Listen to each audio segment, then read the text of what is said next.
সিলেট ৬ আসনে বিএনপি মনোনীত প্রার্থী ও জেলার সাধারণ সম্পাদক অ্যাডভোকেট এমরান আহমদ চৌধুরী বলেছেন, বিয়ানীবাজার ও গোলাপগঞ্জ উপজেলার সমৃদ্ধির জন্য আগামী নির্বাচনে ধানের শীষকে বিজয়ী করা প্রয়োজন। আমাদের প্রিয় নেতা কর্মীদেরকে প্রতিটি ঘরে ঘরে যেতে হবে, মাহবুবদেরকে বুঝাতে হবে বাংলাদেশের প্রগতির জন্য, বাংলাদেশের উন্নয়নের জন্য, বাংলাদেশের সমৃদ্ধির জন্য ধানের শীষের প্রয়োজন। তাই সবাইকে যেন ধানের শীষে ভোট দেওয়া হয়। ২৬ নভেম্বর রোজ বুধবার বিকেল ৩ ঘটিকায় বিয়ানীবাজার উপজেলা যুবদলের উদ্যোগে পৌর সদরে আয়োজিত প্রচার মিছিল পরবর্তী পথসভায় প্রধান অতিথির বক্তব্যে এমরান চৌধুরী বলেন, এই বিয়ানীবাজারে ২০০৪ ও ২০০৫ সালে জননেতা তারেক রহমান এসেছিলেন। আমাদের দৃঢ় বিশ্বাস আগামী রাষ্ট্রনায়ক তারেক রহমান আবারও বিয়ানীবাজারে আসবেন এবং নিজেই এই উপজেলার উন্নয়নে বিভিন্ন ঘোষণা দেবেন। আমি ইমরান আহমদ চৌধুরীকে হয়তো ধানের শীষে মনোনয়ন দিয়েছেন, কিন্তু এই ধানের শীষ হচ্ছে কার প্রতীক? ধানের শীষ শহীদ জিয়ার প্রতীক, ধানের শীষ বেগম খালেদা জিয়ার প্রতীক, ধানের শীষ আমাদের প্রিয় নেতা আগামী রাষ্ট্রনায়ক তারেক রহমানের প্রতীক।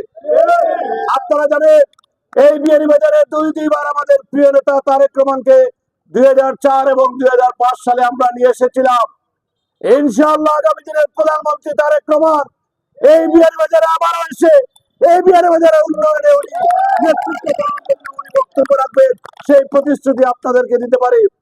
এই বিয়ানীবাজার গোলাপগঞ্জের যে উন্নয়ন বিগত দিনে স্থবির হয়ে গিয়েছিল, ইনশাআল্লাহ আগামী দিনে আপনাদের দোয়ায়, আপনাদের সহযোগিতা নিয়ে বিয়ানীবাজার গোলাপগঞ্জের সমস্ত উন্নয়ন ইনশাআল্লাহ আমরা তারেক রহমানের হাতে দিয়ে দিব।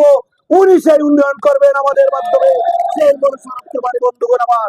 বিয়ানীবাজারের কর্মসূচিতে উপস্থিত ছিলেন বিয়ানীবাজার যুবদলের আহ্বায়ক আব্দুল করিম তাজুল, সদস্য সচিব দৌলা হোসেন সুভাষ, উপজেলা যুবদলের যুগ্ম আহ্বায়ক সাব্বির আহমেদ চৌধুরী, সুহেল আহমেদ, আব্দুল গনি, এমানউদ্দিন দিলাল, হাসানুল হক, উপজেলা যুবদলের আহ্বায়ক কমিটির সদস্য রাজন আহমেদ, শামীম আহমেদ, শাহিন আহমেদ, খাইরুল হাসান, সারোয়ার খান, সাইফুর রহমান, রাজু আহমেদ, মাহবুবুর রহমান, মবু, কাউসার আহমেদ, রাফি আহমেদ, মিজু আহমেদ, আব্দুল শকুর, জাবের আহমেদ, সুহেল আহমেদ, কবির আহমেদ, শরীফ উদ্দিন, জামিল আহমেদ, জাকারিয়া আহমেদ, ফখরুল ইসলাম।